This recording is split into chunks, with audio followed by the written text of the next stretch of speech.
So, hello and welcome. Thank you very much for registering for our webinar panel discussion hosted by world leader in building analytics software, CIM, your chair for the next 60 minutes. My name is Jim McClelland, founder and editor of SustMean, the magazine and weekly bulletin. So, building on the success of previous sessions, our topic today, sustainable building ratings in the UK and Ireland, why they matter and how to boost yours. So as global awareness about the environmental impact of commercial real estate intensifies, naturally sustainability rating systems have emerged as an essential tool to guide and measure progress. Our expert panel today will try to demystify this growing family of rating systems and standards in the UK and Ireland, plus provide some practical measures to improve on criteria and elevate your building's position.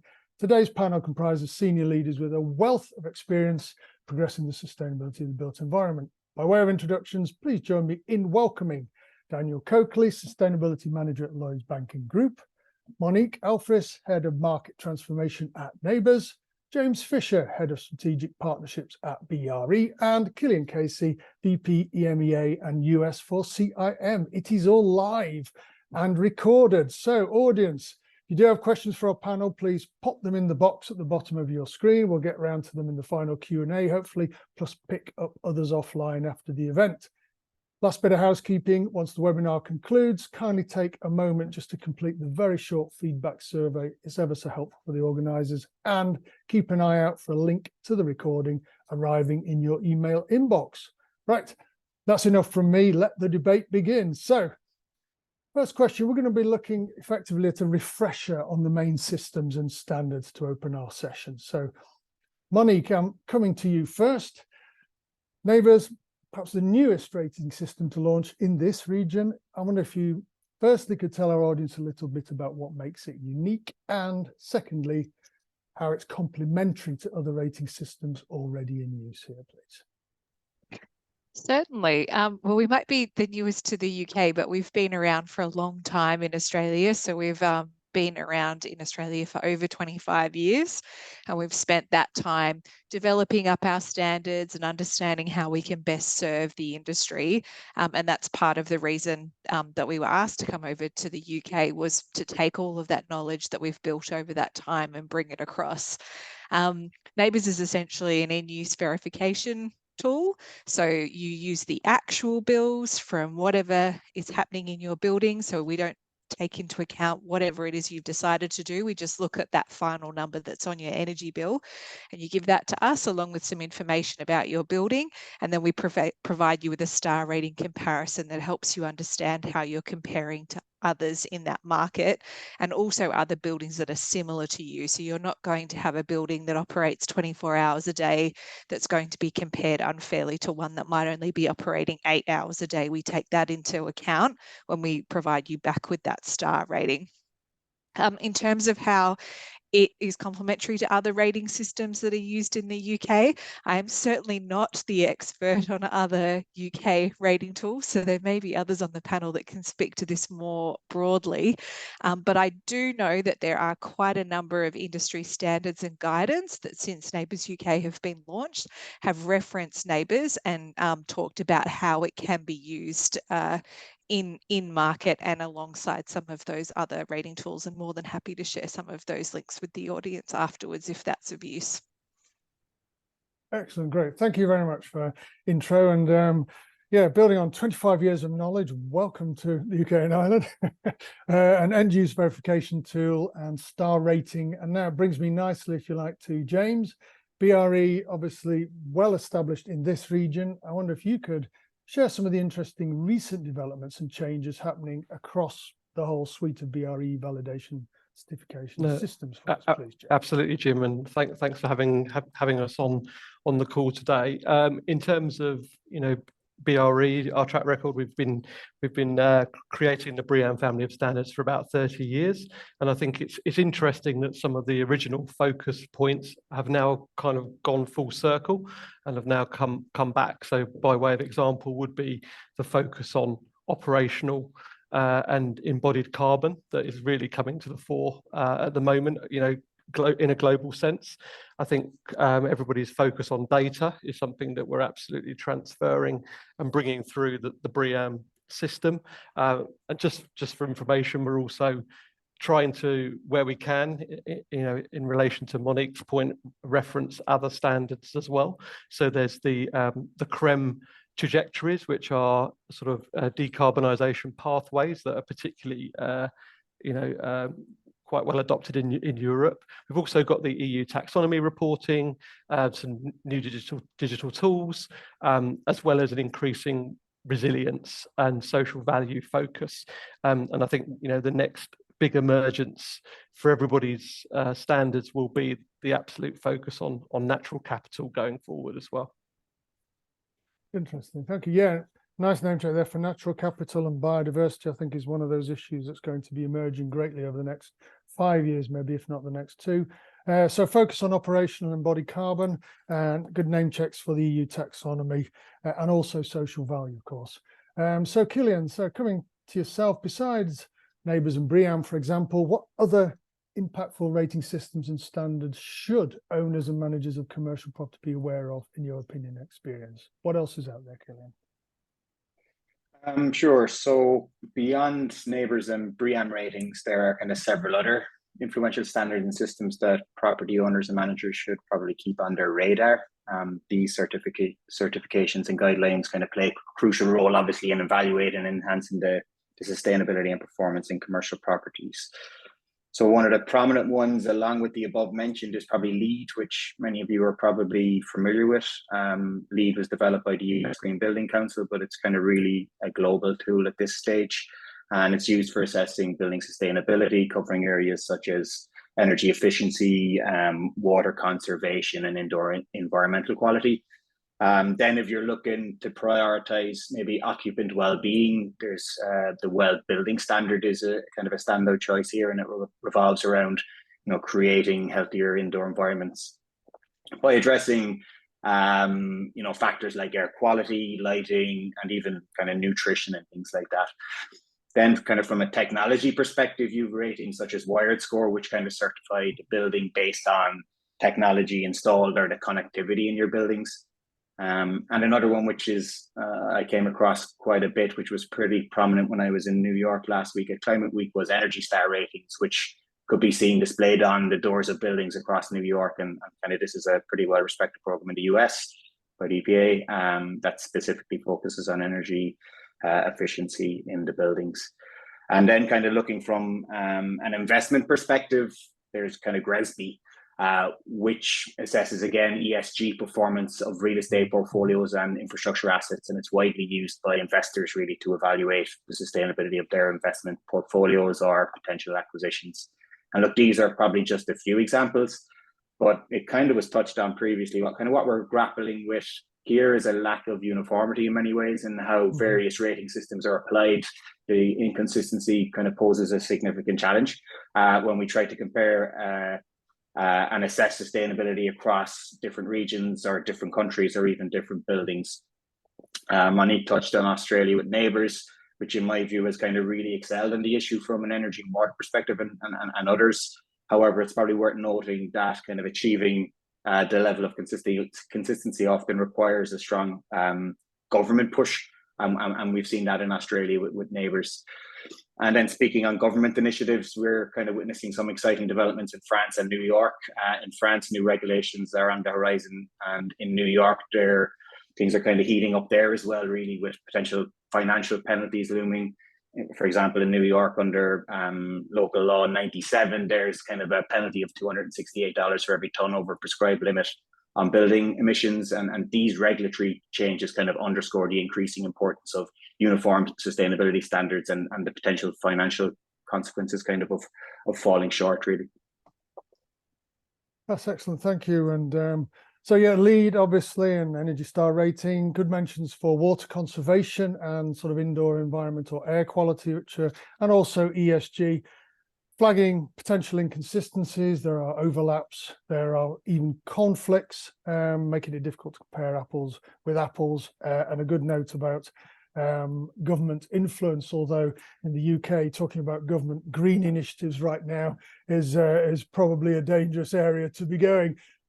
So Daniel, coming to you as a tenant then, from your perspective, what specifically are you looking out for in the data that underpins building sustainability ratings? Also, second question, if I may, what are the main areas referenced in your own internal sustainability frameworks? Danny.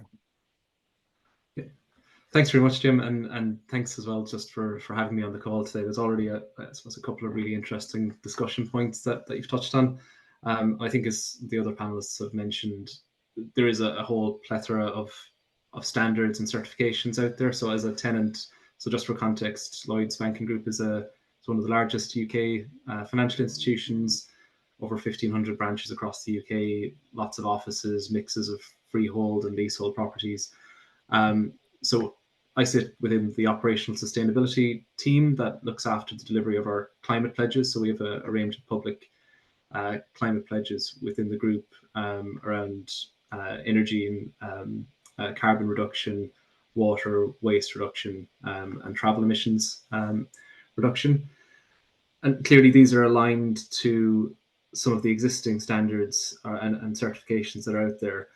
But what we found was, with the mix of building types and ages across our portfolio, it was very difficult to kind of pitch a stall against one standard. So what we did was, in order to operationalize the delivery of those pledges, was to come up with kind of a bespoke framework which aligns directly to our own strategy and our sustainability goals, essentially. So that's the Sustainability 360 framework that we use internally within the group. It was developed in partnership with Ridge and Partners, and references quite closely a lot of the standards that you've mentioned, particularly BREEAM, WELL, and NABERS as well. Just one thing I'd point out, I suppose, is that the way we're looking at it is we've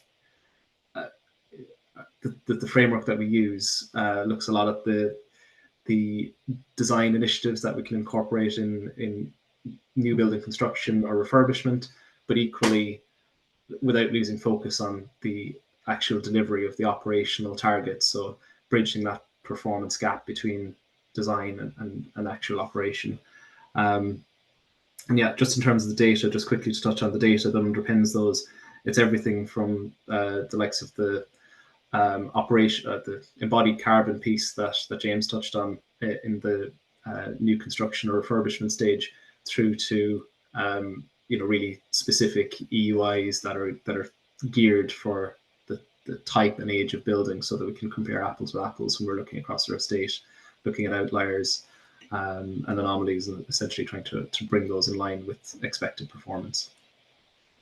Excellent, thanks. Nice.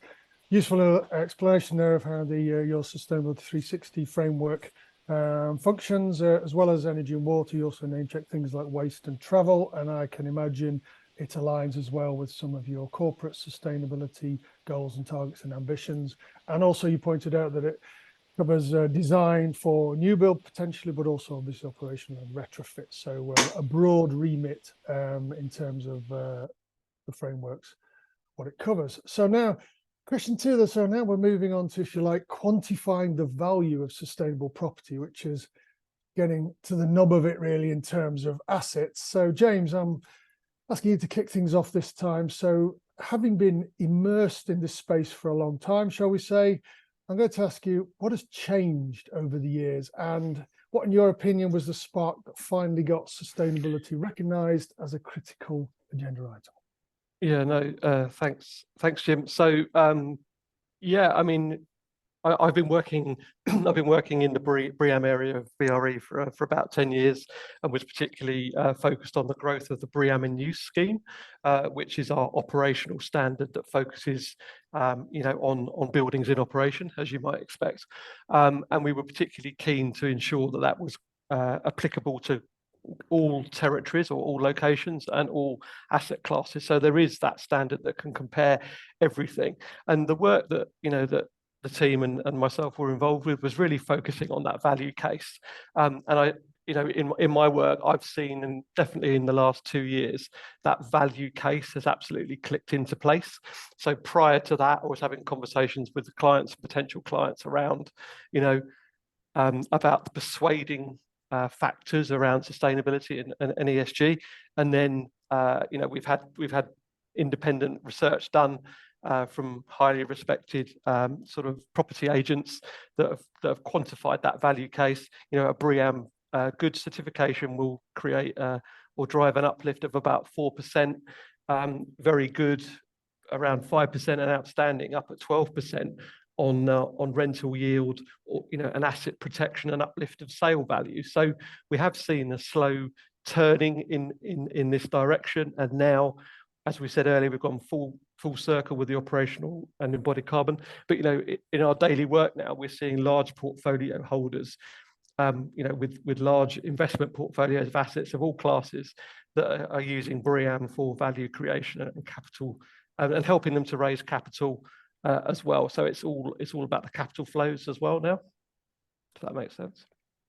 Yeah, absolutely. Thank you. Very interesting that you say it's the value case has particularly clicked into place in the last couple of years. And I think this is to some degree where you see the dynamic between markets, in that ESG is enduring something of a backlash at the moment, potentially in financial and investment community. However, the positive impact of it filtering through into, say, built environment markets and asset markets is still very much happening. And so there is that kind of ongoing ripple out in terms of the investment case. And it's interesting that you say the last 2 years have been seen significant progress on that. So then, Monique, if I'm coming to you, I'm going to raise the spectre of green premiums, I'm afraid. What would you say to those that still see sustainability as a cost burden? Not just Rishi Sunak maybe, but particularly those that don't actually have any obligation to publicly disclose their performance. What would you say to them, Monique? Well, what I would say is that, again, we've been operating in the Australian market for quite some time, and there's a lot of evidence now to show that that green premium is real. So those buildings that have higher NABERS star ratings are associated with higher valuations and lower vacancy rates. So we do have the sort of cold, hard evidence of it. We are also starting to see a real uptick in both government and corporate policies around leasing, minimum leasing requirements. So basically saying if you don't meet these minimum standards, you're actually not going to be able to find a tenant in the near future. Having said that, NABERS is actually a part of one of the state governments in Australia, the New South Wales state government.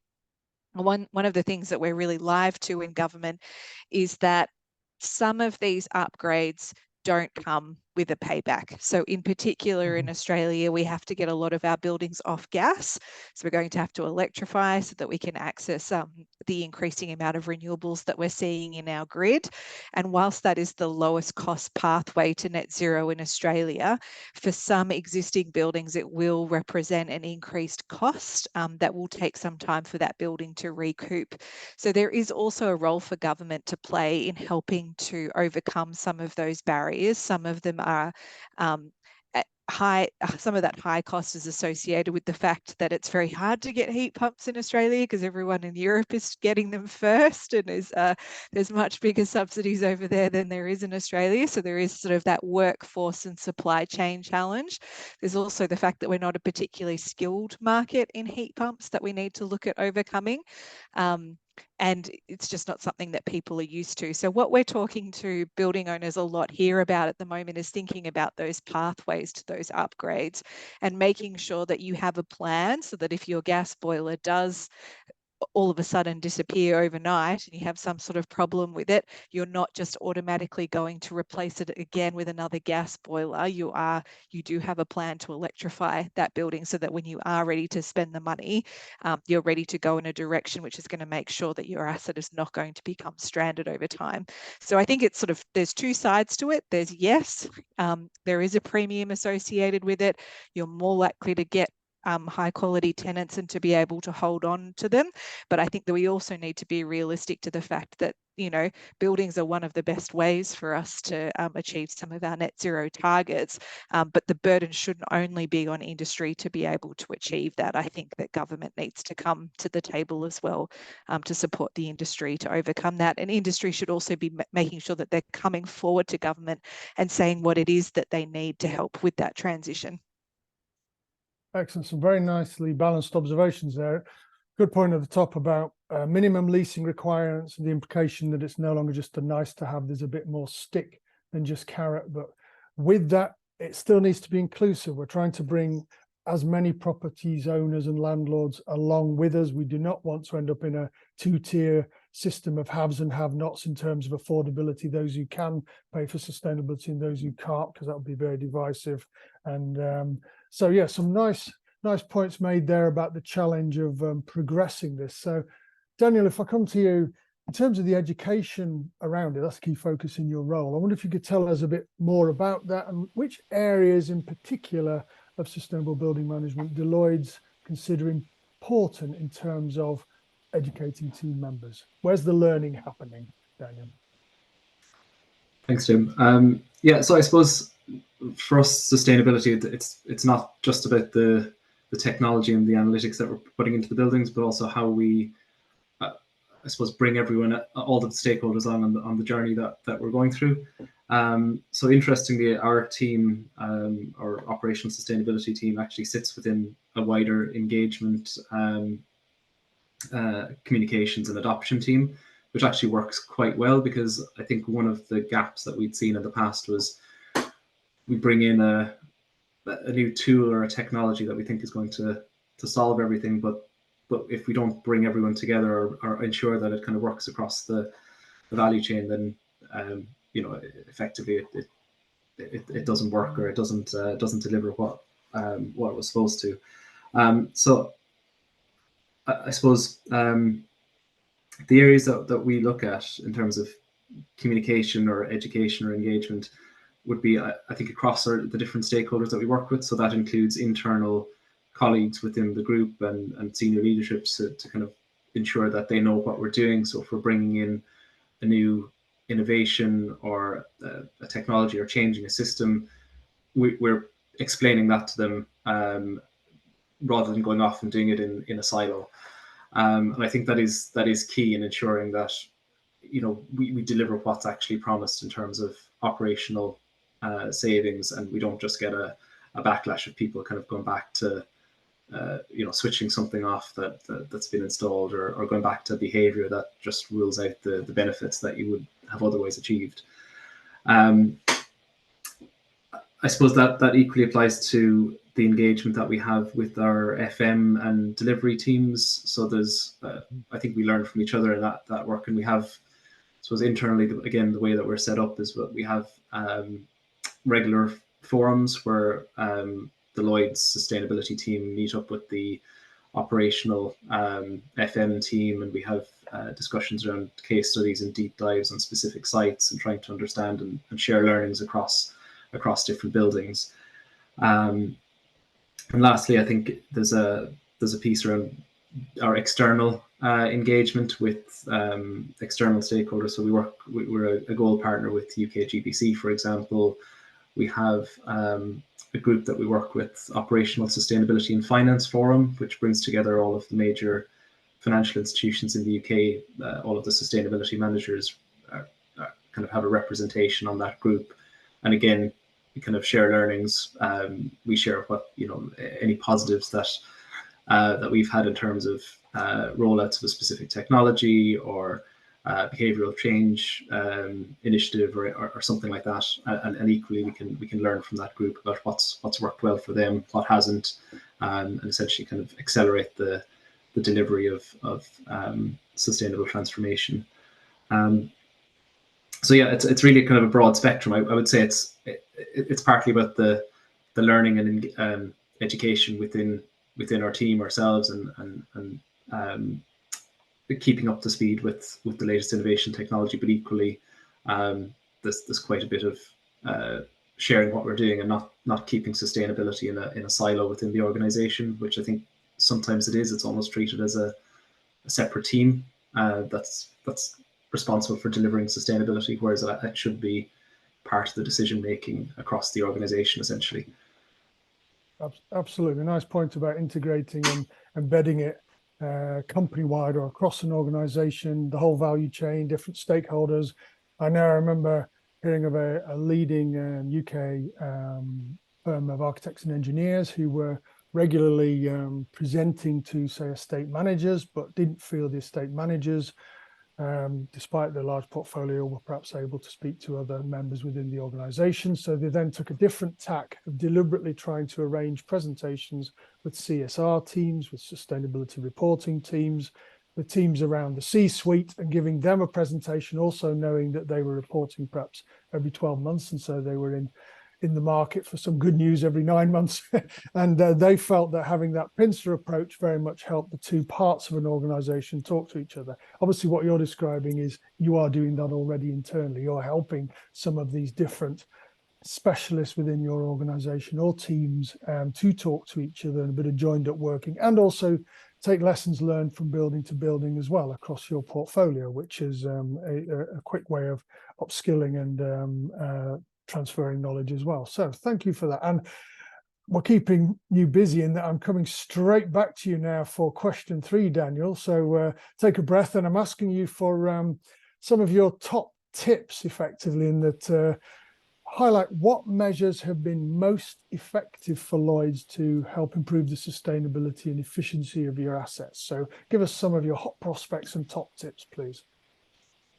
Yeah, I suppose the question hinges on efficiency. So I suppose there's two parts to what we're doing at the moment. One is rollout of a sort of a capital program around decarbonisation of existing buildings, so replacement of old fossil fuel boilers with heat pumps, installation of PV where applicable, LED lighting and programs like that.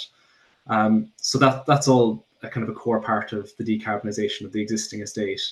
But then I think equally on the flip side, there's the role of ensuring that when those systems go in, we're tracking their performance and ensuring that they're operating efficiently. And also with buildings where it doesn't make sense to kind of replace the systems that are there just now because of the, they're relatively new, or they still have significant life left. Looking at that from an embodied carbon perspective, at what point does it make sense to replace that asset? So there's a big part of, I suppose, making sure that those existing assets, where they're being left in place for a couple of years, that we're actually not operating them in a suboptimal way. So there's a big piece around the data gathering and analytics, as I said, in conjunction with our FM team, and ensuring that we deliver efficient operation and optimization.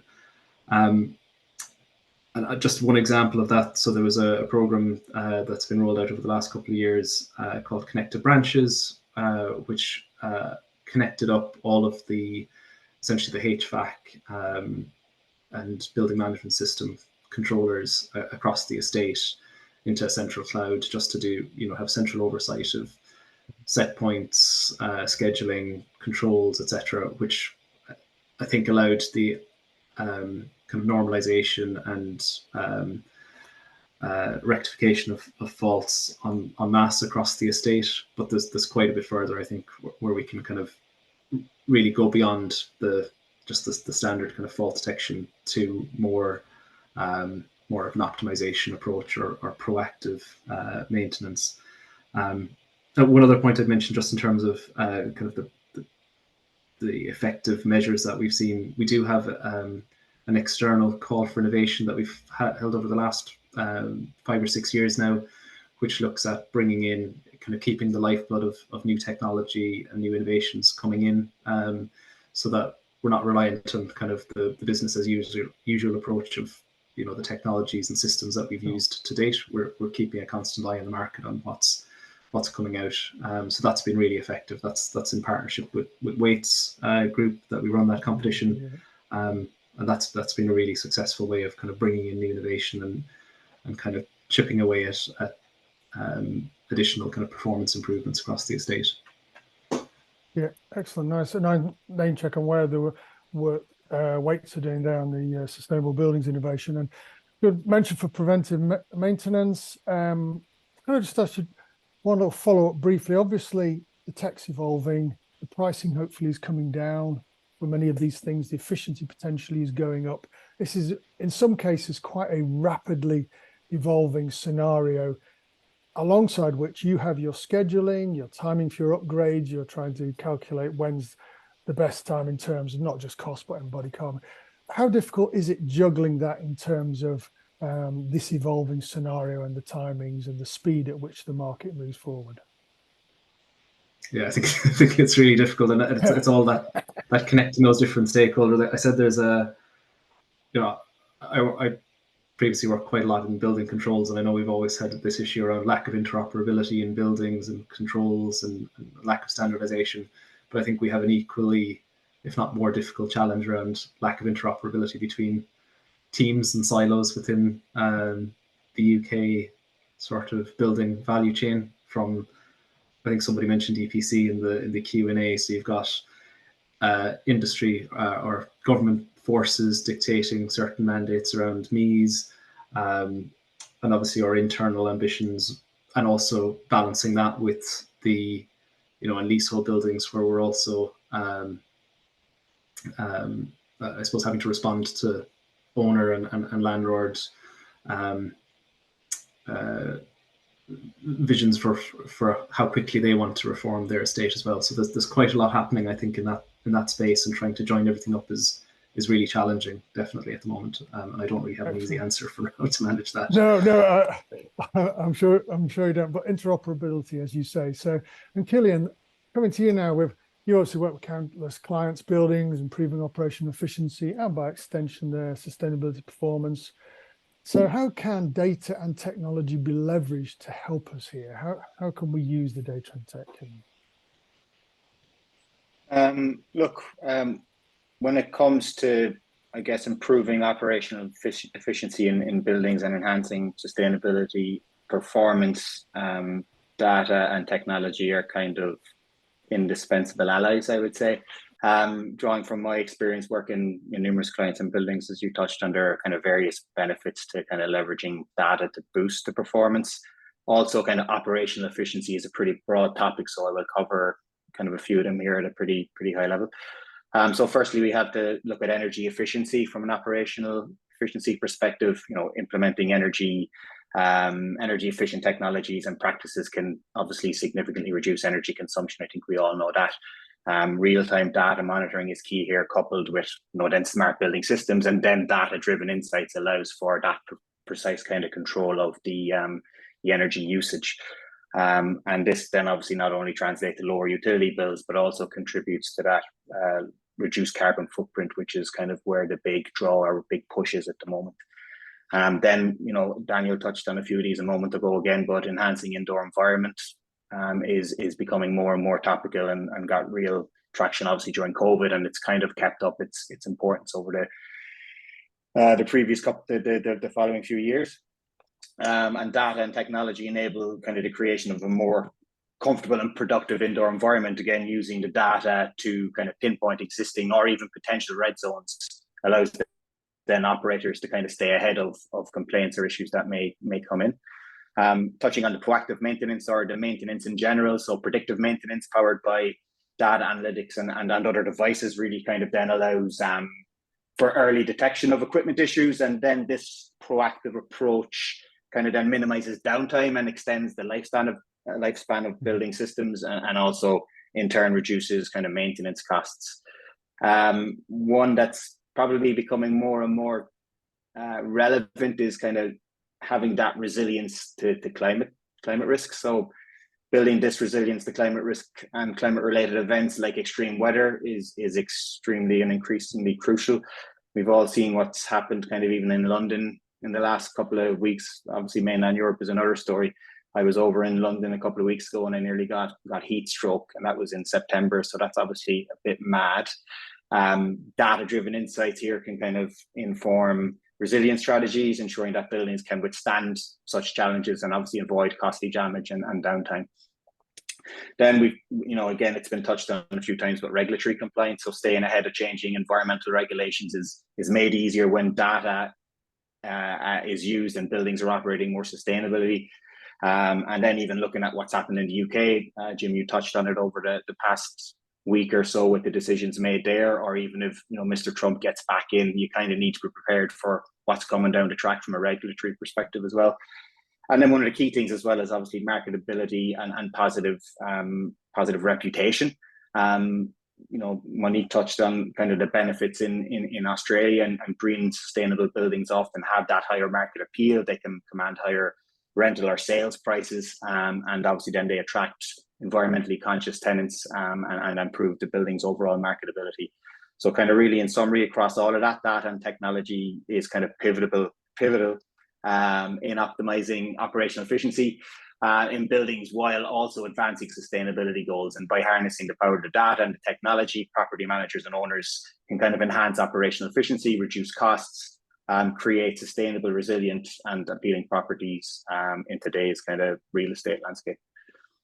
Excellent, thank you. So yeah, pivotal and proactive beyond energy efficiency, which is one of the better understood benefits, and a nice point there about extreme weather and climate risk, and the risk factor brings us back to the investment and ESG kind of piece in terms of assets. So Monique, so if I'm coming to you now, I'm coming to you for these quick wins. This is what everybody wants, isn't it? What are some of the quick wins that managers and owners of property looking to improve their performance can have? So what would you recommend? Number one and two kind of suggestions, Monique. It's lucky that there are a few. So I would say the biggest quick win is making sure that you're turning off any equipment that you don't need, which really builds on Killian's point. So it's really about monitoring what's going on in your building, getting access to that data and making sure that you're using it in a way that makes sense. There's an energy service provider that we do some work with over here in Australia, and I was talking to sort of one of their lead consultants a couple of weeks ago, and he was basically saying to me, we do an integrated solution. So we do monitoring, we replace equipment, we put solar on roofs, we put batteries in, we do everything. But every single building that he's ever worked with, he's like, we can always get at least a 10% uplift in their energy performance just off the back of better monitoring of that building and sort of testing boundaries and sort of seeing how far they can go with temperature set points and so on by better managing how the building is operating. I think that that's also evidenced in the fact that we don't necessarily see higher NABERS star ratings in Australia with buildings that are newer. Often it's the buildings that are older and have been operating for some time that have really great management, and the facilities manager and the building manager of that particular building understand that building really well, and they understand how to really make it sing. Whereas a newer building, perhaps it hasn't gone through the commissioning process properly, or it's perhaps a bit more complex than it needed to be, or the controls weren't set up properly in the first place. I'm a boat owner. It's sort of like getting a brand new boat versus getting a boat that's been around for a little while. Those ones have had the time to sort of settle into their manner of operating and can operate better as well. So that's really my first quick win. My second quick win builds on my previous answer, which is about having a pathway for your building. So how are you going to get that building to net zero, so that if you are forced to make a decision quickly, or there's an opportunity for some reason that comes along, that means that in Australia, a lot of buildings took advantage of the fact that they had low vacancy during COVID to do upgrades to their buildings, because it's hard to always do those big upgrades when you have a building that's fully vacanted all the time. So if there's something that comes along that maybe is a challenge, it could also be an opportunity if you already have a plan in place about what you're going to do with that particular asset should that opportunity come along. Excellent, thank you. So some great quick wins, and a nice point about the fact that newer is not necessarily better immediately. There is perhaps a period of bedding in, and that whole in-use adaptability to be understood, shall we say. So James, by contrast, I'm going to ask you for some of the longer term initiatives that can really help a building or portfolio come up to scratch over time. No, absolutely. Before I do that, I'd just like to underline a couple of Monique's points as well. There is a misconception that a brand new designed building will run perfectly. And similar to Monique, we see, it's about the attention given to the asset. So, achieving a certification at a design stage doesn't necessarily mean that you're going to have an amazing asset in performance. And I think the other thing as well is that people often focus on yeah, it's great that people are talking about net zero. You know, that wasn't even a conversation that people were having possibly a few years ago. You know, Amazon and all these other companies are talking about sustainability in TV adverts these days, which they would never have done 2 Christmases ago, quite honestly. But we need to focus on the journey rather than the destination, because I do think that people will be put off if they don't think they can show their boss or their exec team a journey that gets them to zero on one piece of paper. So, you know, be proud of the journey, I think, here. In terms of things, longer term things, I'm going to be a little bit dull and come back to fabric first again. You know, get slightly nervous when people start talking about filling the building with lots of renewable systems, for example. Of course, heat pumps and PVs and all that technology has its place. But, you know, let's get the fabric working right. That's a longer term strategy. Data is absolutely key, which has been echoed. Submetering, like, it's the most boring subject in the world, but, you know, the amount of large asset owners, if you own a shopping centre, you know, be prepared to put some sub-meters in before you drive to net zero, just to understand where the energy is being consumed. I know it sounds completely mundane, but it's a real example where people say, oh, I don't want to spend money on sub-metering. It's like, really? Come on, you need to understand where that consumption is happening. Lighting systems are important. Grid decarbonisation will really help. On-site renewables, very, very crucial. You know, off-site renewables, a little bit more challenging. Come back to some of the old techniques, passive design and natural ventilation. I understand that air conditioning has to be used in some geographies, but there are older techniques that will work in other places. And then the only other thing I was going to mention was the rise of technology and battery technology going forward. So, you know, particularly a domestic setting, perhaps in a commercial sense, you know, will the EV charge the house, or will the house charge the EV? Those things are going to be interchangeable. So you're going to have battery stores for commercial buildings that can play a part in that strategy as well. So hopefully keeping you to time, Jim. Yeah, no, actually, we are bang on time, and in fact, we've got quite a flurry of questions coming in. So I'm going to try and speed us up now. So things are going to get even quicker in the back half of the session, I think. So yeah, nice points about fabric first and even submetering. Some of the sustainability wins don't have to be the sexy stuff, but looking ahead, there's also vehicle to grid and things like that. So we're now looking at some of the success stories, and I'm coming to you, Killian, first. So I'm going to ask you to name and fame, shall we say. Vast experience in Australia, renowned leader in sustainability, highly embedded network of rating systems. So could you highlight a notable success story, perhaps where a building a portfolio, so its credentials really enhanced in sustainability? And of course, give us a few clues as to how that success was achieved. So name and fame, please, Killian. Absolutely, yeah. Look, there are probably 2 examples that spring to mind, one being a single building and the other a portfolio. And the portfolio in question is Charter Hall, a portfolio of 60+ premium and A-grade commercial offices. Given the time constraints and that you're trying to speed us up, I will probably focus on the single asset, but we do have a case study on the journey with Charter Hall published, and also Charter Hall's submitted a case study to the NABERS website with the same. So if you're interested in looking at that, great. Looking at the single building, which is 193 North Quay in Brisbane. Back in 2007, the Kaiko Group acquired a 10-story office building, but there was a bit of a twist in that it was built in the 70s when eco-friendliness wasn't exactly a buzzword in real estate, and sustainable practices were kind of just getting started or just getting noticed, and people were kind of still figuring out where to go with it. Australia introduced NABERS ratings in and around 2010, and it became mandatory to kind of lease space, as we touched on. Mandatory to have ratings to lease space. By 2013, 193 North Quay was labelled 0 on the NABERS scale, which isn't great, right? So that's when Kaiko Group decided to kind of take action. They partnered with CIM and kind of rolled out the Peak platform, which included then afterwards some upgrades like revamping and doing upgrades on the BMS system and adding VSDs, etc.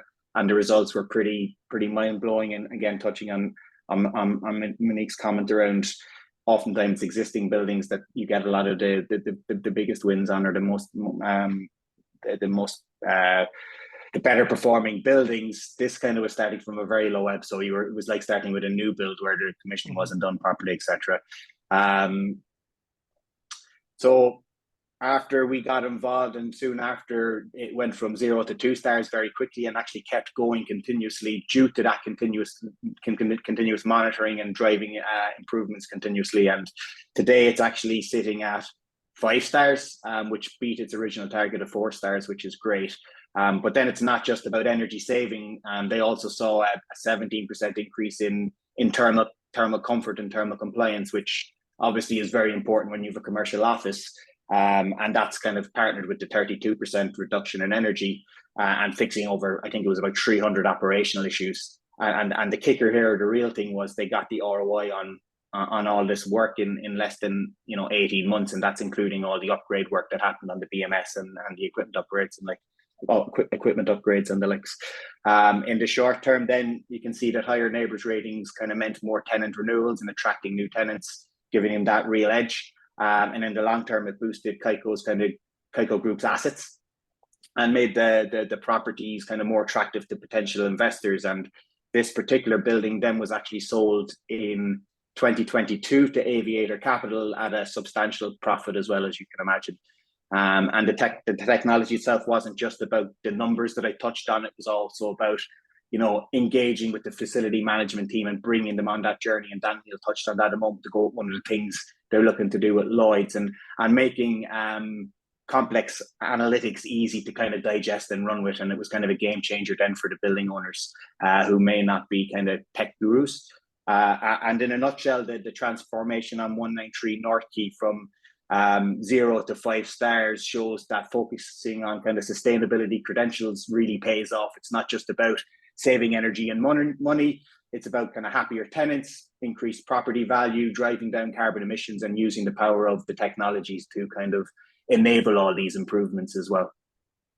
Excellent. That's a great example. Good mention for portfolios, but a good example from a 70s property when buildings wore flares, if you like, from 0 to 5 stars, ROI, profit on asset sales. So really realizing some of the benefits, but also happy tenants and big boost in well-being, all part of the same picture. So that's an excellent business case example. So Monique, do you have a great example you'd like to share with us of success story? So we have a couple of portfolios that we work with in Australia that have a similar sort of approach. Mirvac and EG funds. I heard one of the I spoke to one of the sustainability managers about how they bring new assets into their portfolio, and he was saying to me he was getting really frustrated because their purchasing team kept buying these assets that were really low performing, and he went to them and he said, "Why do you keep buying these assets that are so poor performing? They're bringing the average of our whole portfolio down." And the purchasing team said, "Well, it's because you're so good at turning them around and making them great assets." So basically getting that value out of them by improving their sustainability performance by doing those quick wins and those long-term wins that James was talking about earlier. And we have a case study similar to Killian. We have a case study on our website of a similar story of what EG Funds is doing, which is having a strategy for their portfolio where they are actually focusing on finding kind of that diamond in the rough, those low performing assets that do have significant uplift opportunity, bringing them into the portfolio and using their skills and their expertise from managing the rest of their portfolio to uplift those assets. And working in government and knowing that we have to do something about stranded assets and sort of those lower grade buildings, it's sort of music to our ears to sort of hear that there is this sort of commercial opportunity for those assets as well. Excellent, thank you. And yeah, it's good to hear, of course, that it's not all about reinventing the wheel. There are loads of case studies. There are lots of learnings that can be applied in relatively similar or equivalent scenarios. So, James, who or what gets a big round of applause from you? Yeah, no, I think it was an important point as well that Monique made about, investors. Some are interested in those those older buildings. Some of them are seeing it as a new business model to take those through and improve them. So we certainly seeing the same thing and are very pleased about that. In terms of success stories from our side, I'm going to focus on something a little bit different from the others, but it's where we've seen strong industry collaboration with us as well to have from portfolio holders who want to bring their assets into certification. The certification model, the third-party model, the highest sort of level of rigor, is being used by funds to demonstrate credentials to the market. And there are asset classes where the right kind of certification is something that they're seeking. So I wanted to call out APG-backed Vesteda, who are a multifamily or effectively a BTR fund in the Netherlands. They've got around just under 30,000 residential apartments, and absolutely strong push from APG, the Dutch pension fund, to bring those assets into certification. At that point, our BREEAM in use standard didn't have a specific residential module to it. I mean, it sounds very easy, doesn't it? Just to add a new asset class to a certification scheme, but if we're operational, but actually all the different types, tenure types of residential and all the different types of residential globally make that challenging. So we worked with Vesteda to help create that methodology, which they've now used across their full portfolio. And of course, all the BTR or multifamily funds globally are now able to onboard that as well. So I just wanted to showcase that example. That's Vesteda in the Netherlands, and again, unsurprisingly, case study on website if needed. Excellent, thank you. Right, well, we are now moving into the last 10 minutes, and I think actually I might try and grab a couple of quick questions from the audience for us to take before we get into the last. So these are very quick fire, if you could give me your fastest response as possible. So Monique, I have one here about how does the NABERS rating system differ from display energy certificates? I wonder if you or James could give a quick comment on that. Is that one you could pick up now? Would you rather pick up after? I'm certainly not an expert on display energy certificates. I wonder whether James might have a bit more background on that one. Yeah, I mean, I think it's one for us to follow up with, but essentially there's different calculation methodologies.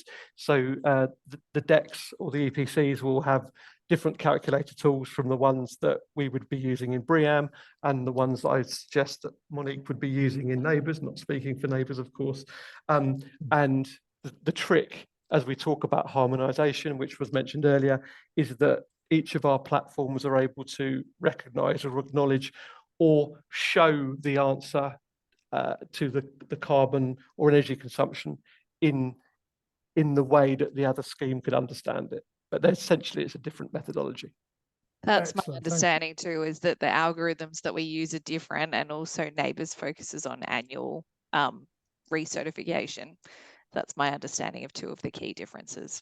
Excellent, thank you. And Daniel, hard to answer quickly, but I have a question about how do Lloyds engage their FMs and service providers, especially around the technologies you deploy? I wonder if you could just give us a very brief insight. How do you engage the FMs? Yeah, I was going to quickly type an answer in the chat, but I suppose just we have a very close relationship with the FM team, so we have an ongoing, essentially ongoing discussions anytime we're deploying a new technology. If it's something brand new, we'll go through a pilot process and kind of learn how it works together, essentially. So we'll figure out how best to make it work with our existing FM workflow through a sort of a pilot process. But for anything else, for standard deployments, we have at least weekly calls with our FM team and very close working relationships with the delivery team at each of the sites. They're fairly well embedded within the organization. Excellent, thanks. Right, so I'm really beginning to put you through your paces now. So we have a last round. At the very end, I'll give you warning. I'll come back to you. One of the questions is, What will drive greater uniformity and reduce the plethora of standards? So the final word after this round, I'm going to come back to each of you, and I wonder if you could give me one thing you'd ask for to try and get a better uniformity and get standards to talk to each other. So I'll leave that playing on your minds while we ask the other questions. So at the very end, I'll come back to each panelist and say, what's the one thing you think would help us get a better understanding between and across standards? So, right, so final round now, we're into the quickfire stuff. So James, starting with you, I wonder if you could, given emerging trends and fresh challenges, name check a couple of new criteria you can see coming through in ratings going forward. What would you flag, James? Yeah, I mean, it's nothing that's probably hasn't been mentioned along on the journey of this call by everybody, but, embodied carbon is going to become absolutely core. It's going to move into a core position. I'd see resilience, as has been mentioned, being very strong. I think we're just going to see more focus on natural capital, the link with blue bonds and other natural value instruments, as well as social bonds and social capital almost climbing to the top of the peak. Excellent, thank you. And yeah, so quick there, we're rapidly moving then to Monique now. So in terms of, I wonder if you could paint us a snapshot picture, future evolution, sustainability ratings in the global context. Just give us a taste. How's that going to influence things over here? You've just come over to UK and Ireland, as it were. How can you see things impacting this market in terms of global influence, please, Monique? Well, I think I can answer this question and your rapid fire answer question with the same answer, which is that we're seeing a lot of governments around the world becoming much more interested in mandatory disclosure for buildings. So, numerous governments have approached us around the world, because we do have a mandatory disclosure model in Australia for office buildings, to understand how that works and how that drives improvements in sustainability performance. So buildings that have been participating in our scheme over 12 years in Australia see an average reduction in their energy performance of around 40%. And that's the sort of outcome that you see from mandatory disclosure. I think that also helps to drive alignment between rating tools, because if you have some tools that are mandatory to disclose, then that starts to bring alignment between some of the other tools that might exist. In a similar case, sustainable finance is becoming much more prevalent, with people wanting to understand, how they can apply these rating tools to sustainable finance. And I think that's also going to drive further alignment, because there's going to need to be some way to compare these tools to each other in a financial context. Excellent. So killing two birds with one stone there. So we already have your answer. You're quick off the mark there. So last word now before we have the final words, if you like. So Daniel, Lloyd's evolving its own sustainability framework, obviously.